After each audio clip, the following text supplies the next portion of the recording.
In 2011 and 12, just to give you an idea of how much this has evolved, the total amount was 4.6 million. You can see in 2012-13 it was 6.5 million. It has increased 2 million for the last 3 years. Back in 2009-2010 it was 1.5 million that was generated. So traffic has obviously increased on our roads. This permit system permits just overweight or oversized trucks. Anything over 105,500 pounds is required to have a permit.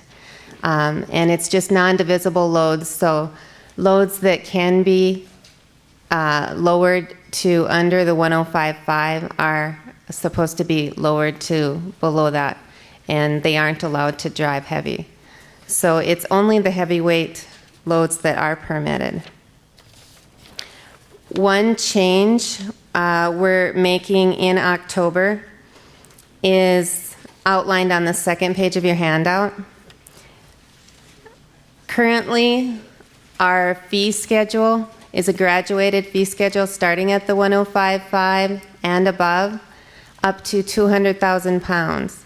At that 200,000 pounds, a ton per mile fee is assessed based on the formula that is on this page.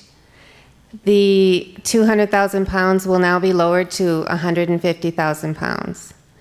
The counties, their biggest concerns are the heavy trucks. The many trips on the lighter trucks don't seem to be hurting the roads as badly as just a few trips by heavier trucks, and they want to be able to get a notification of these trips that will be taking place ahead of time and either have the opportunity to approve it, disapprove it, or reroute these trips, because they're the only ones that know where the volatile areas are on their roads, and they can keep track of it and in real time make the adjustments.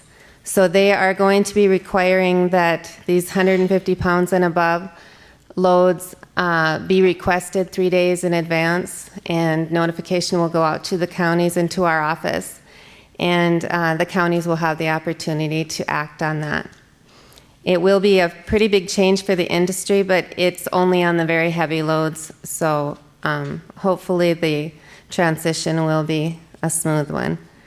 And we will have a grace period. We're going to go live with this on our system, our online system, October 15th, but we will be working with the companies and the counties and training and getting them up to speed on it before this new permit is actually enforced.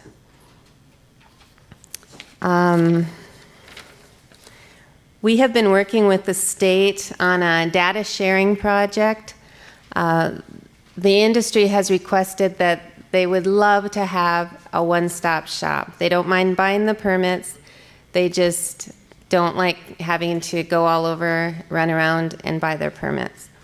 So we have been working with the state on a system where we will share some data.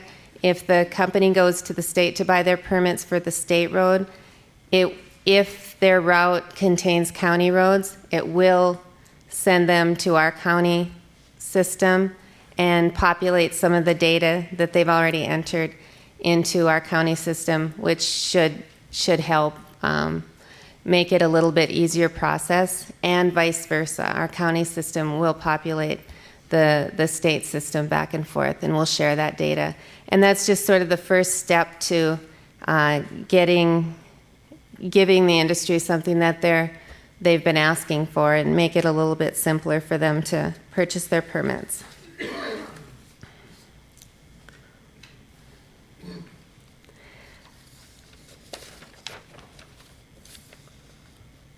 I guess that's all I have on the permit system. Is there any questions? I know a lot of you probably don't know a lot about the permit system if you're not a county entity.